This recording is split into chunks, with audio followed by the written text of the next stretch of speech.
ಓಂ ಗುರುಭ್ಯೋ ನಮಃ. ಇವತ್ತು ಗೋಚಾರದ ಒಂದು ಸ್ಥಿತಿಗತಿಗಳ ಬಗ್ಗೆ ಮಾತಾಡೋಣ. ಯಾರದೇ ಜಾತಕದಲ್ಲಿ ರಾಹು ಉಚ್ಚ ಸ್ಥಾನದಲ್ಲಿ ಇದ್ರೆ ಏನ್ ತೊಂದರೆ ಇಲ್ಲ.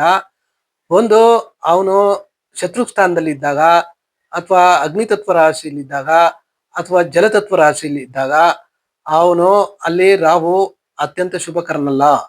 ಆ ರೀತಿ ಇದ್ದಾಗ ಆ ರಾಹುವಿನ ಮೇಲೆ ಗುರು ಸಂಚಾರ, ಅಂದ್ರೆ ರಾಹು ಎಲ್ಲಿರ್ತಾನೋ ಅಲ್ಲಿ ಗೋಚಾರದಲ್ಲಿ ಗುರು ಸಂಚಾರ ಮಾಡುವಾಗ ಅಂತಹ ಜಾತಕರಿಗೆ ಇನ್ಕಮ್ ಟ್ಯಾಕ್ಸ್ ರೇಡ್ ಆಗುತ್ತೆ ಅಂತ ಹೇಳ್ಬೋದು. ಇದನ್ನ ನೋಡ್ಕೋಬೇಕು. ಈ ತರ ಇದ್ದಾಗ ಅವರು ಬಹಳ ಎಚ್ಚರಿಕೆಯಿಂದ ಇರಬೇಕು.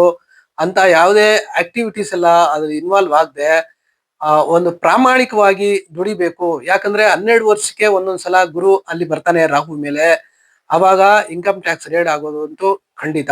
ರಾಹು ಎಲ್ಲೆಲ್ಲಿ ಇದ್ರೆ ಶುಭ ಫಲ, ಎಲ್ಲಿ ಇದ್ರೆ ಅದ್ರ ಮೇಲೆ ಗೋಚಾರದಲ್ಲಿ ಗುರು ಹೋಗುವಾಗ ಶುಭ ಫಲಗಳನ್ನು ಕೊಡ್ತಾನೆ. ಶುಭ ಫಲಗಳನ್ನ, ಅಶುಭ ಫಲಗಳನ್ನ, ಈ ರೀತಿ ಇನ್ಕಮ್ ಟ್ಯಾಕ್ಸ್ ರೇಡ್ ಆಗುವಂತದ್ದು ಎಲ್ಲೆಲ್ಲಿ ಆಗುತ್ತೆ ಅಂತ ನಾವು ನೋಡೋಣ. ಇವಾಗ ಫಾರ್ ಎಕ್ಸಾಂಪಲ್ ಇವಾಗ ಗುರು ಬಂದ್ಬಿಟ್ಟು ಈ ರಾಶಿಯಲ್ಲಿ ಸಂಚಾರ ಮಾಡ್ತಾ ಇದ್ದಾನೆ, ಮಿಥುನ ರಾಶಿಯಲ್ಲಿ. ಒಂದು ವೇಳೆ ಆ ನೇಟಲ್ ಚಾರ್ಟ್, ಈ ಲಗ್ನ ಎಲ್ಲ ಬಿಟ್ಕೊಡೋಣ, ಬರೇ ಇದು ಮಾತ್ರ ಗೋಚಾರದ ಸ್ಥಿತಿನ ಮಾತ್ರ ನಾವು ಮಾತಾಡೋಣ. ಇವಾಗ ಗುರು ಇಲ್ಲಿ ಸಂಚಾರ ಮಾಡ್ತಾ ಇದ್ದಾನೆ, ಓಕೆನಾ. ಇಲ್ಲಿ ರಾಹು ಏನಾದ್ರೂ ನೇಟಲ್ ಚಾರ್ಟ್ ಅಲ್ಲಿ ಯಾವುದೇ ಜಾತಕನ ರಾಹು ಇಲ್ಲಿ ಇದ್ದು ಗುರು ಸಂಚಾರ ಮಾಡುವಾಗ ಅಷ್ಟೊಂದು ತೊಂದರೆ ಆಗೋದಿಲ್ಲ. ಯಾಕಂದ್ರೆ ಹುಚ್ಚನಾಗಿರೋ ರಾಹು ಮೇಲೆ ಗುರು ಸಂಚಾರ ಮಾಡುವಾಗ ಅಂತ ಪ್ರಭಾವ ಬರೋದಿಲ್ಲ, ಅಂತ ಆ ಅವಯೋಗಗಳು ಬರಲ್ಲ. ಅದೇ ರೀತಿ ಹೋದ ವರ್ಷ ರಾಹು ಇಲ್ಲಿದ್ದು ಗುರು ಸಂಚಾರ ಮಾಡುವಾಗನು ಹೋದ ವರ್ಷ ಅಲ್ಲೂ ಆತರ ಯಾವುದು ಇರಲ್ಲ.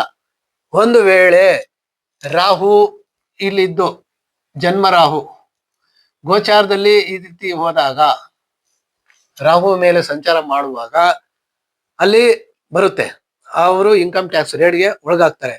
ಒಂದು ವೇಳೆ ಇವಾಗ ಗುರು ಇಲ್ಲಿ ಸಂಚಾರ ಮಾಡ್ತಾ ಇದ್ದಾನೆ, ಇವಾಗ ಕೆಲವೆಲ್ಲ ಇನ್ಕಮ್ ಟ್ಯಾಕ್ಸ್ ರೇಡ್ ಆಗಿದೆ ಅಂತ ಏನಾದ್ರೂ ಆ ರೀತಿ ಕಾಂಬಿನೇಷನ್ ಇಲ್ವಲ್ಲ. ಇವಾಗ ಗುರು ಅಲ್ಲೇ ಮಾಡ್ತಾ ಇದ್ದೇನೆ, ನಾವು ಪೇಪರ್ ಅಲ್ಲಿ ನೋಡ್ತಾ ಇದೀವಿ, ಇವ್ರದೆಲ್ಲ ಇನ್ಕಮ್ ಟ್ಯಾಕ್ಸ್ ರೇಡ್ ಆಯ್ತು ಅಂತ ನಾವು ಕೇಳ್ಪಟ್ಟಿರ್ತೀವಿ. ಸೊ ಅವಾಗ ಆ ರೀತಿ ಬಂದಾಗ ಯಾವ ರೀತಿ ಇರುತ್ತಂದ್ರೆ, ಅವ್ರದ್ದು ಗ್ರಹ ಕಾಂಬಿನೇಷನ್ ರಾಹು ಕುಜ ಇಲ್ಲೇ ಇರ್ತಾರೆ, ಇಲ್ಲ ಅಂದ್ರೆ ಇಲ್ಲಿರ್ತಾರೆ ಕುಜ, ಇಲ್ಲ ಇಲ್ಲಿರ್ತಾರೆ. ಆ ಜನ್ಮ ಜಾತಕರ ಕುಜ ಇಲ್ಲಿ ಇರ್ತಾರೆ.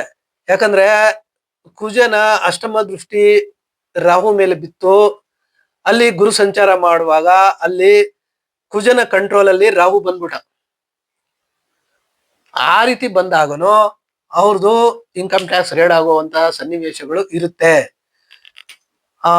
ಇಲ್ಲಿ ಈ ಜಾಗದಲ್ಲಿ ಹೋದ ವರ್ಷನೂ ಎಷ್ಟೋ ರೇಡ್ಗಳಾಯ್ತು, ಅಲ್ಲೂ ನಾವು ಅಂತದೇನು ಇವ್ರು ಹೇಳ್ತಾ ಇರೋದ್ರಲ್ಲಿ ಏನೋ ಅದು ಸತ್ಯ ಇಲ್ವಲ್ಲ ಅಂತ ನಾವು ಅಂದ್ಕೊಂಡ್ರೆ, ಅಥವಾ ಬೇರೆಯವರು ನಮ್ಮನ್ನ ಕೇಳಿದ್ರೆ, ಆವಾಗ ಹೋದ ವರ್ಷನೂ ಗುರು ಇಲ್ಲಿ ಸಂಚಾರ ಮಾಡ್ತಾ ಇದ್ದ, ಗುರು ಇಲ್ಲ ಹಾಕ್ದಾಗ ಶನಿಯ ದೃಷ್ಟಿ ಅಥವಾ ಕುಜನ ದೃಷ್ಟಿ ಅಥವಾ ಶನಿಯ ದೃಷ್ಟಿ ಆ ಒಂದು ನೇಟಲ್ ಚಾರ್ಟ್, ಇವಾಗ ಗುರು ಬಿಡಿ, ಇದು ಗೋಚಾರ, ರಾಹು ಅಲ್ಲಿದ್ದಾನೆ, ಇಲ್ಲಿ ಶನಿ ಇದ್ದಾಗ ಕುಜ ಅಥವಾ ಶನಿಯ ದೃಷ್ಟಿ ಅವ್ರ ಜಾತಕದ ರಾಹು ಮೇಲೆ ಬೀಳ್ಬೇಕು, ಮೂರನೇ ದೃಷ್ಟಿ, ಅಥವಾ ಕುಜನ್ ದೃಷ್ಟಿ ಆದ್ರೂ ಬೀಳ್ಬೇಕು. ಈ ರೀತಿ ಒಂದ್ ಪಕ್ಷ ಈ ರೀತಿ ಇದ್ದು, ರಾಹು ಅಲ್ಲಿದ್ದು ಕುಜ ಶನಿ ಈ ರೀತಿ ಇದ್ದಾಗ, ಈ ಶನಿಯ ದೃಷ್ಟಿನೂ ಬಿತ್ತು, ಕುಜನ ದೃಷ್ಟಿನೂ ಬಿತ್ತು, ಎರಡು ದೃಷ್ಟಿನೂ ಪಾಪಗ್ರಹ ದೃಷ್ಟಿ ಬಿದ್ದಾಗ ಅಲ್ಲಿ ಉಚ್ಚನಾದ ರಾಹುನು ಅವನು ಪೀಡಿತನಾಗ ಹೋಗ್ಬಿಟ್ಟ. ಅಲ್ಲಿ ಗುರು ಸಂಚಾರ ಮಾಡುವಾಗ ಈ ರೀತಿ ಇನ್ಕಮ್ ಟ್ಯಾಕ್ಸ್ ಆಗೋ ಸನ್ನಿವೇಶಗಳು ಬರುತ್ತೆ ಅಂತ ಹೇಳ್ತಾ ಈ ವಿಡಿಯೋನ ಮುಗಿಸ್ತಾ ಇದ್ದೀನಿ. ಜಯ ಶ್ರೀ ಕೃಷ್ಣ.